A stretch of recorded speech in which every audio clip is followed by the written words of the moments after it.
Radio Sucesos 101.7 FM presenta su noticiero Sucesos con Milton Pérez y Verónica Larrea. Un periodismo libre para una democracia plena. Los hechos y las opiniones de los sucesos que marcan nuestro tiempo.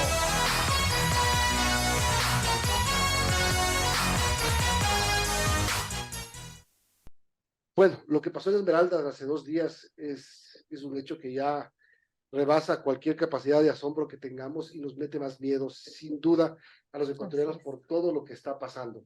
Hay una situación descontrolada en el país. Se puede decir que el Estado no tiene la capacidad de controlar lo que está ocurriendo. Buen día. Buen día, Milton. Buenos días también, Verónica. Creo que es evidente lo que estamos viviendo con esta manifestación, digamos, inusitada, en medio de una escalada permanente de la violencia y de esta espiral que parece no tener fin sobre las operaciones de las organizaciones criminales. Esmeraldas, ya sabemos cuáles son las circunstancias de esa población, una zona marginada durante décadas, una zona que no tiene servicios, que no tiene trabajo, que básicamente ha sido abandonada por los gobiernos de turno durante muchos años, y más bien quienes han gobernado esa zona han sido las organizaciones criminales, vinculadas a los grupos armados colombianos, antes FARC, ahora un sinnúmero de grupos que se disputan los territorios para el envío de la cocaína en alianza con los carteles.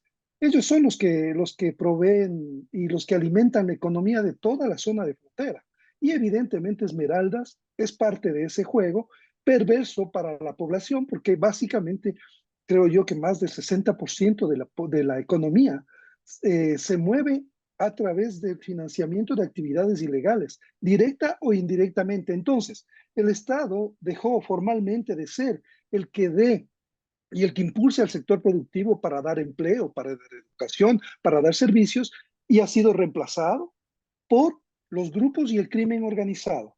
La delincuencia es la que financia muchas de las actividades y está el repliegue del Estado, que ahora hasta la seguridad ya básicamente no la da el Estado. O sea, el Estado, el papel fundamental que cumple es darles a los ciudadanos lo que ellos mismos no pueden generar. Entonces, en este caso, la seguridad ya no la da el Estado, la dan los grupos organizados, las bandas, que son las que te cobran por darte seguridad.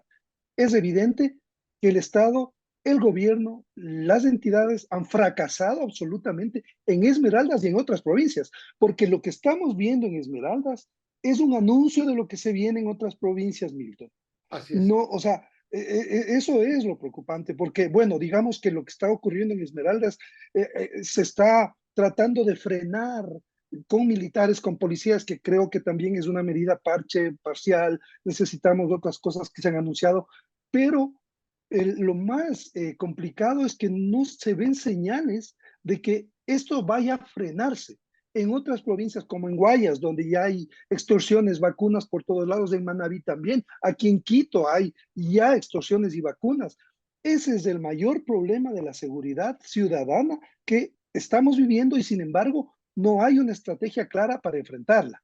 Dos cosas sobre lo que tú dices, Arturo. Primero, ayer el presidente que fue a Esmeraldas dijo, he constatado que aquí no hay presencia del Estado en la provincia de Esmeraldas. Noticia, y recién se da cuenta 2 años después. Pero qué importante que lo que anunció ayer se vaya cumpliendo. No solo que va el gabinete, que se reúnen ahí, no es eso, es el tema de invertir en temas sociales, en infraestructura, en atender a la sociedad desde los inicios. Y lo otro, cuando Zapata, el ministro del Interior, llega después del evento en el puerto pesquero, dice, parecería que lo que hubo aquí es un desquite, una revancha, una vendetta, porque este grupo de gente decidió que el otro grupo le dé seguridad. Entonces los otros fueron a vengarse, por eso pasó lo que pasó. Lo que tú dices, la seguridad ahora la dan los grupos criminales. Así es, y entonces se pone en jaque la existencia del Estado como tal. O sea, ¿para qué nos sirve el Estado si no nos da y no cumple el papel fundamental que tiene que cumplir, que tiene que ver con llenar y dar los servicios y las atenciones que por eso pagamos impuestos, por eso hay recursos? O sea, entonces, ¿cuál es el papel del Estado? Es inútil. estamos realmente ya en una etapa muy acelerada de un Estado fallido, Milton. O sea, ahora sí hay que decirlo con las palabras completas. Estamos en el escenario de un Estado fallido que no está respondiendo a las necesidades más elementales de la población. Sin la seguridad no se puede trabajar en paz, no se puede estudiar en paz, no se puede emprender, no se puede visitar lugares. No se Esmeraldas puede, ahora en mismo es una resumen, no se zona puede vivir abandonada. en paz. Y Así es, las cifras son contundentes. El año pasado terminamos con 4.603 homicidios, una tasa que dijimos es histórica, nunca antes vista, es una locura. Pero la locura puede estar en el 2023, cuando la proyección, si es que se mantiene el ritmo desde los 4 primeros meses de este año, podríamos llegar a 6.300 crímenes, con una tasa de 34 por cada 100.000 habitantes. Eso es una así locura. es. Sobre todo, Milton, es la forma en que han ido subiendo en los últimos 3 años, se ha duplicado la tasa de homicidios. O sea, no es tanto, digamos, la cantidad, porque si tú lo ves en el entorno, evidentemente, el Ecuador es el país donde la tasa de homicidios crece más rápidamente. Ese es un dato que nos ayuda a entender que lo que se viene es mucho más grave, porque no vemos señales contundentes de que el Estado está cumpliendo lo que está anunciando. Ese creo que es un tema también de fondo, Milton, porque no olvidemos que desde el año pasado se anuncian medidas colaterales, no solamente policías, planes de desarrollo, políticas, incentivos, Esmeraldas, 200 millones de dólares, puro discurso y ¿Por qué no anuncio. se puede, por qué ¿Dónde no está se la puede, ejecución? por qué no se puede concretar, Arturo? ¿Por qué el municipio de Quito sí pudo comprar 50 camionetas y dárselas a la policía? Y el gobierno no puede comprar, le toca pintar los autos. ¿Por qué? ¿Por falta de O gestión? sea, ¿Por qué? hay una hipótesis, ¿no? En el hecho de que realmente el gobierno es el que le está haciendo el juego al crimen organizado y al narcotráfico con esta inacción. ¿Para ¿Eso es qué? deliberado? ¿O es simplemente negligencia, torpeza, no hay rendición de cuentas? Porque el presidente anuncia, por ejemplo, una cosa así que es un botón de muestra de cómo opera el gobierno. Hace 3 meses se anunció que ya iban a empezar a construirse los centros binacionales en el puente de Mataje, que ahora mismo en las noches es utilizado, esa carretera enorme, súper pavimentada que une Nariño con Esmeraldas y se enlaza a la Panamericana. En las madrugadas y en las noches es utilizada por el narcotráfico para pasar cocaína. Hace 3 meses se anunció que se iban a construir los pasos binacionales para estimular el comercio y abrir ese puente a la circulación para que estimule el comercio, el turismo. Nada de eso se ha hecho, Milton. Entonces, esa es la muestra de lo que estamos viviendo. Se hacen anuncios y no se concretan. ¿Por Y qué no? básicamente, ¿Por qué no? el que, ¿Y por qué tú el que crees que concreta, podría ser lo que tú dijiste hace un momento, que incluso hasta el gobierno podría estar permitiendo eso? o sea, yo creo que hay funcionarios que trabajan para el crimen organizado.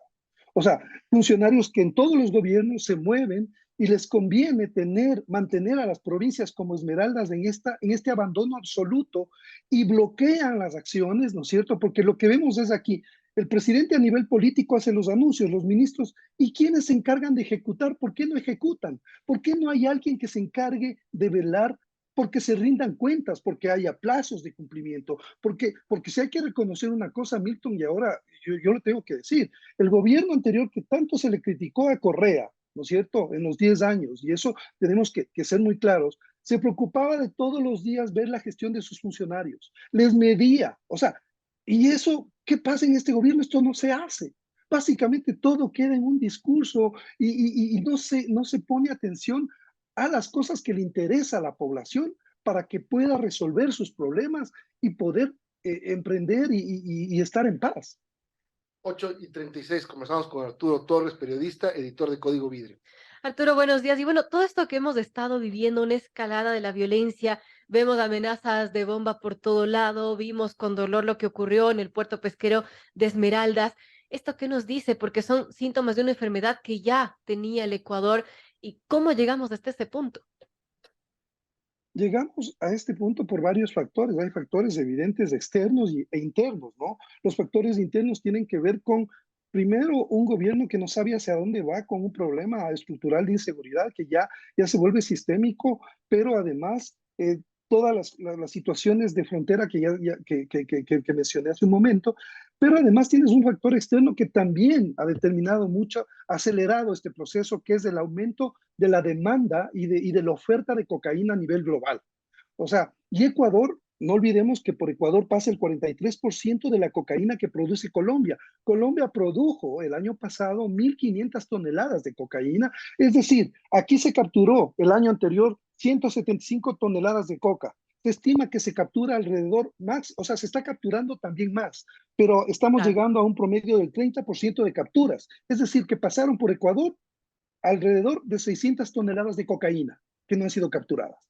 Eso, todo eso genera una economía paralela y toda esta atomización de las bandas que se disputan territorios porque dan servicios a diferentes carteles, pero además las bandas se han empoderado y ahora también se meten a las extorsiones, están en la minería ilegal, se han diversificado, se mueven mucho más rápido y el Estado y el gobierno no ha tenido la capacidad de identificar esta mutación acelerada del crimen para prevenir e identificar, por ejemplo, lo que decía Milton hace un momento. O sea, a ver, el puerto de Esmeraldas, esto se conoce hace años, Milton, que está controlado por una banda. O sea, y que están bandas en disputa por control de territorios para sacar la droga por esa zona, para sacar armas. O sea, inteligencia tenía ese panorama, por supuesto que tiene ese Además, había panorama, que tenía. un destacamento militar al frente de donde pasó todo. Los criminales entraron y salieron por ahí, pasaron por Así ahí. es. Entonces hay una dislocación, hay un quiebre entre la información que tiene inteligencia y el nivel operativo para coordinar operaciones efectivas que puedan realmente neutralizar y decir, bueno, aquí están las organizaciones, no vamos a coger solamente al que lleva la droga o al que lleva las armas o al sicario. Estamos llenando las cárceles de sicarios. ¿Y dónde están los jefes de las organizaciones criminales, Milton? ¿Dónde están los que toman las decisiones? No hay ni uno solo. Tiene, No hay ni una organización desarticulada así a ese nivel.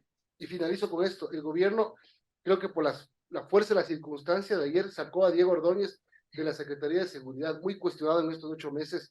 Tiene una oportunidad el presidente de poner a alguien que realmente tenga, digamos, experticia en temas de seguridad. Yo no sé si sea una persona o si el problema empieza y termina en el presidente, Milton. O sea, la comprensión del problema de la seguridad pasa por la cabeza.